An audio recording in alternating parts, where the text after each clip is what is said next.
Hey guys, this is Coach Derek, co-host of the Soapboxing Podcast. Man, ever since I found this Anchor app, I tell you, podcasting has become a lot simpler and a lot easier to do. They distribute the podcast over several platforms, and you have to do no work.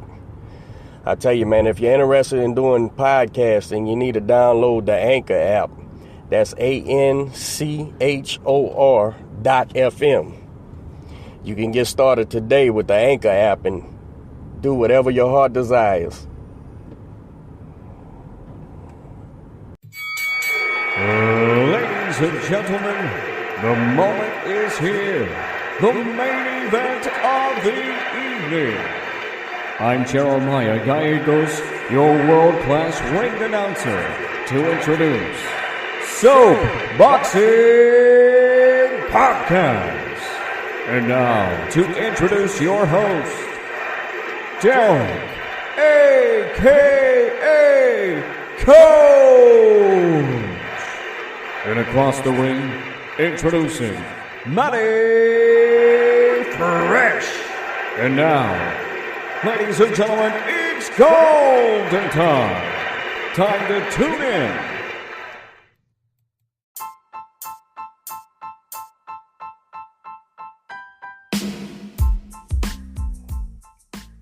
Hey guys, this is Coach Derek. I want to give a shout out to our new sponsor, Pueblo Boxing.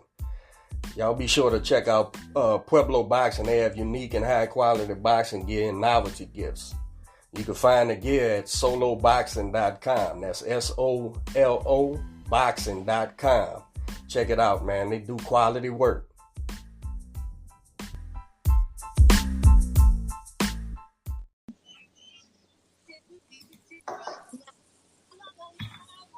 Oh,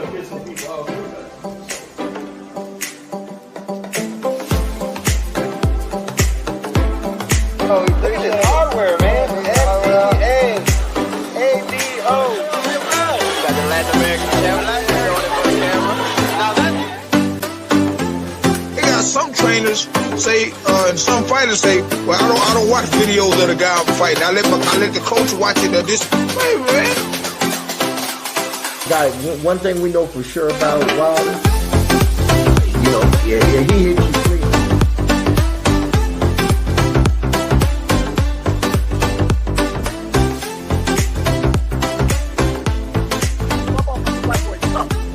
Right. And this woman whooped the whole world twice. The whole world.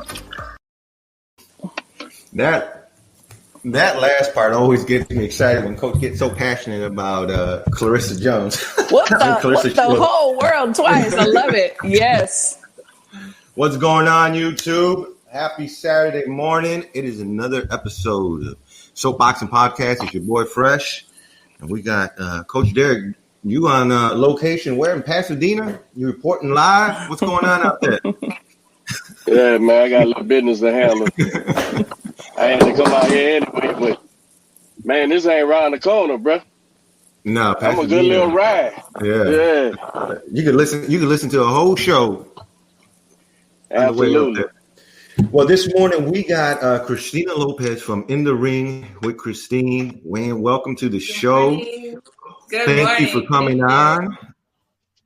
So what you got going on, man? How you doing? I am doing well. I am in Chula Vista, California with Team USA. We have a training camp here. It's been great. It's a short one. It's a 2-week camp. And then we'll head out on Monday. And we'll have a long vacation, about 3 weeks, because then we're going to be hitting it for a few months as normal. So Nice. We've got some things coming up. We have to get qualified for the Olympics. So we have you up early. You out in the West Coast. You about it's 9:30 up there, huh? It's 8:30, but you know what? It's okay because I have a session at 9:30, so it's perfect. Nice. All right. Well, again, Christine, thank you for coming on the show, man. I seen your intro the other day and I absolutely loved it because you're like, I've done it all in the boxing. Coach, trained, fight, manage, I mean, how did your story begin? It's crazy. It's not normal. From the age of 6 years old, I was in love with boxing. My cousin was a world champion, Jesse Benavides. And then on my mother's side, my grandfather was a professional boxer. I watched Rocky, the first one, and I was just like, yes, you know.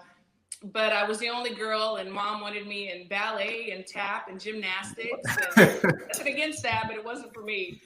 And then, you know, time went by, and I grew up, and I was a teen mom, pregnant at 18. And I was pregnant from 18 to 28, literally. I have 10 biological children and one stepson. So I didn't get started until I was 29. Oh, wow. And it's been, I'm going to age myself, but it's been, you know, 20-something years. And, you know, that I've been doing this, getting in the gym with my kids, training, being taught to train, having to work cuts because there was nobody else. Everything was just, I was just kind of thrown into everything, and I love it. Now I own my own gym, and now I'm here, and it's all good. Nice. Well, for having 10 kids and being in the boxing world, I mean, you look absolutely stunning. I thought you were like 28, 29. So yeah. Well, so maybe that's the secret. Kids in boxing will keep you young. Yes. It might. Hey, I don't meet too many people that got me beat in the kid department. Oh yeah. Yeah, you got me by 2. You better catch up. Yeah. You still have time. Man, shit. Not the kid. Not the mama took care of that, the last one. Right. But right. yeah. Man, that's busy. That's busy right there. And then you say you started getting involved with boxing at 29? I was 29. Yes. I was 29. I'm 50 years old. I have 10 grandchildren. And now Wow. the second part of my life, I'm getting to live every dream that I've had. And it's such a blessing. I like that, man. You ain't wasting it. Yeah. Ain't got time to kick your heels up. You got work to do. Absolutely. That are you in Colorado, or what? Is that where you live? No, Where you live? I actually live in Dallas. So myself and the other coaches, we come from all different parts of the United States, except, of course, Billy Walsh. He's there. He's our head coach. He's there in Colorado. Right now, the training center is closed because of COVID. So we have to go to different locations. And here in California, this used to belong to it was part of the Olympic Training Center, but California bought it, and they still have athletes here training, but it's not part of the Olympic Training Center. So we get to come and do our thing, and we just go different places, you know, to get our training in. I know. I think I first became aware of you. You know, talking about Q and posting about Q. Yes. And I asked Jeff one day. I said, "Man, who is this lady, man, Christine, bro?" I said, "She's involved in everything," and he gave you high marks. Oh. And he said, "Man, she's doing everything, coaching and the media, the everything." So then I started following everything. I said, "Man, she's everywhere." And then I see you going to camps and stuff, you know, with the guys for with the team. I said, "Man, what she gonna do? And how you do all that?" Man, I remember when Jeff, like 3 years ago, was trying to get me to, you know, apply to be a nat. I said, "Jeff, man, I don't like amateur boxing, man. I hate this shit." And, he was like, "Nah, man, we need some trainers, man. Come to," but there was no way I was gonna be able to do it, you know, with my job and my family here in Houston. But I'll be watching from afar, man, and you sticking and moving everywhere, man. That's impressive. That's impressive. I appreciate it. I love it. I'm living a dream. I love Jeff, by the way. He's so funny. That, you know, that guy keeps us in stitches. He didn't come this camp. He wanted to take a little break. You know, he had to kill some deer. You know, I'm sure you saw pictures of deer and stuff. So, but he'll be on the next camp and traveling with us. You know, it's so funny because people, like, they'll see the pictures and everything, and it's like, oh, it's so glamorous, so fun. And about 10% of it is, and that's the pictures. It's a sacrificial life. Like you said, you know, if you have another job or whatever, family. I've missed birthdays, funerals, weddings, but I'm doing what I love, you know. Right. If it's a passion, it's a passion. Not many in boxing see any glamour or any benefit other than being involved in what you love. But go ahead, man. What you about to say? No, I was just going to ask you. Being involved in boxing, all these years. When was it that you thought about the media part of it? Because I see the stuff that you post, the interviews, the video content is absolutely great. How did you start that, and why? This is a funny story. So I'm really a shy person. I really am. I didn't ever like to be in the spotlight. I didn't want Me too. to be in the forefront of anything. I always pushed my husband there, but it was like, no, I always somehow evolved up front. But I guess about 3 years ago, a friend of mine, she said, hey, I want to do media and I would love for you to do it with me. We can, we got on a radio show. We started doing, I really started liking it. And then we ended up parting ways and I just kept it going. It's so fun because I love talking to the fighters. I love talking to coaches.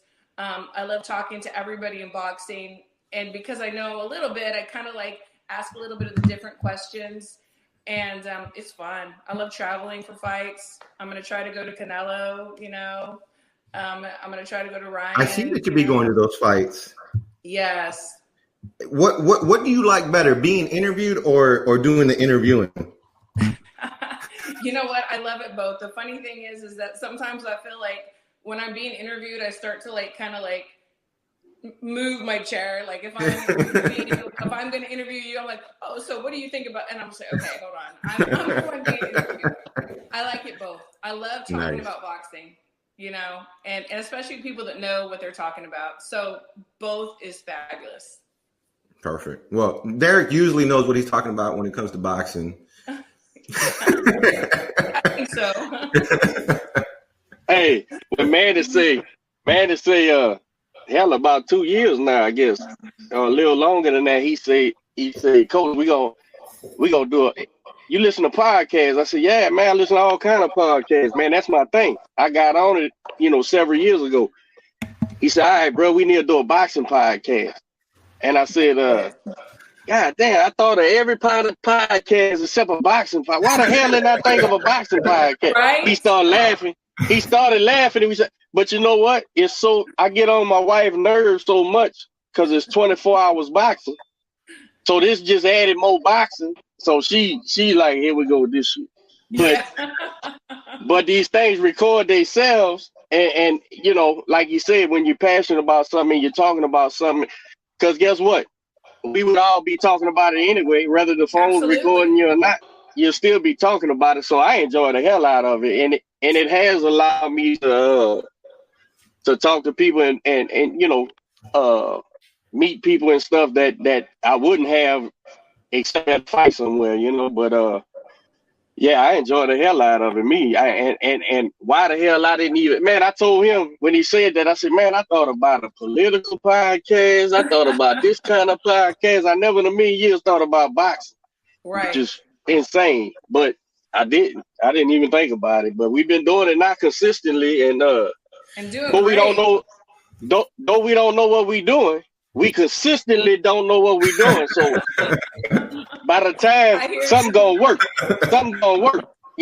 we constantly doing it. So I enjoy it, man, and enjoy watching the other people, watching your stuff and hell, I be trying to learn. The thing about it's like with boxing, I tell the guys quick, I say, look, bro, I think the worstest thing a boxing coach could do is say, I know the answers to everything, or I'm only gonna stick to my answers. I said, because here's where I come from. I come from a place, regardless to boxing history or my family and all that type of stuff.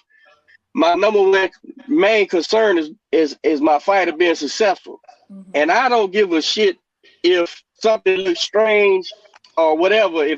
If I'm paying attention and it's working and it's helping, we gonna do it. That's just what it is.